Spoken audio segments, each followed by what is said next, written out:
एक फरिश्ता यह भी। मैं कई दिनों से बेरोजगार था, एक एक रुपए की कीमत जैसे करोड़ों लग रही थी। इस उठापटक में था कि कहीं नौकरी लग जाए। आज एक इंटरव्यू था, पर दूसरे शहर जाने के लिए जेब में सिर्फ 10 रुपए थे। मुझे कम से कम 200 रुपयों की जरूरत थी।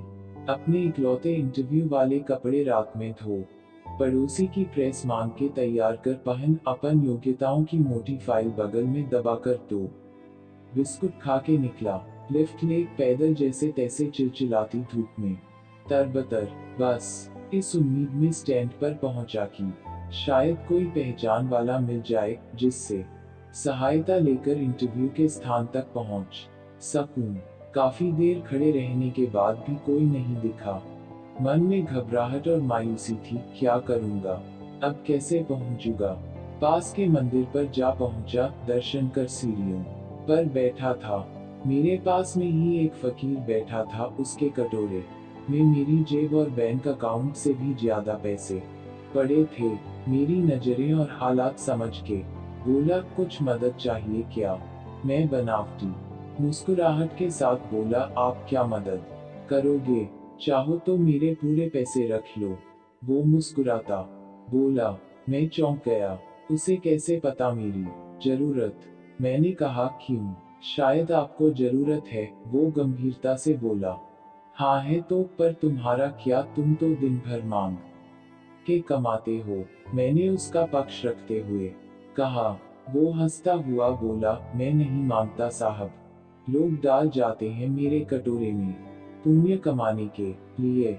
मैं तो फकीर हूँ, मुझे इनका कोई मोह नहीं। मुझे सिर्फ भूख लगती है, वो भी एक टाइम, और कुछ दवाइयाँ, बस। मैं तो खुद ये सारे पैसे मंदिर की पेटी में डाल देता हूँ। वो सहज था कहते कहते। मैंने हैरानी से पूछा, फिर यहाँ बैठते क्यों हो। जरूरतमंदों की मदद करने, कहते हुए वो मन मन मुस्कुरा रहा था। मैं उसका मुंह देखता रह गया। उसने 200 रुपये मेरे हाथ पर रख दिए और बोला, जब हो तब लौटा देना। मैं उसका शुक्रिया जताता हुआ वहां से अपने गंतव्य तक पहुंचा। मेरा इंटरव्यू हुआ और सिलेक्शन भी। मैं खुशी खुशी वापस आया, सोचा उस फकीर को धन्यवाद दे दूं। मैं मंदिर पहुंचा, बाहर सीढ़ियों पर भीड़ लगी थी। मैं घुस के अंदर पहुंचा, देखा वही फकीर मरा पड़ा था। मैं भौचक्का रह गया।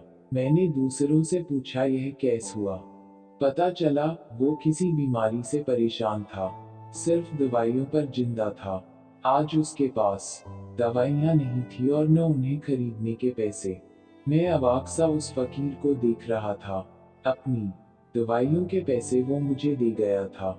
जिन पैसों पे उसकी जिंदगी का दारोमदार था, उन पैसों से मेरी जिंदगी बना दी थी। भीड़ में से कोई बोला, अच्छा हुआ मर गया। ये भिखारी भी साले बोझ होते हैं, कोई काम के नहीं।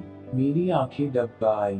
वो भिखारी कहाँ था, वो तो मेरे लिए भगवान ही था, नेकी का फरिश्ता, मेरा भगवान।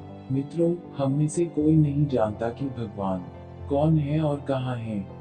किसने देखा है भगवान को, बस इसी तरह मिल जाते हैं।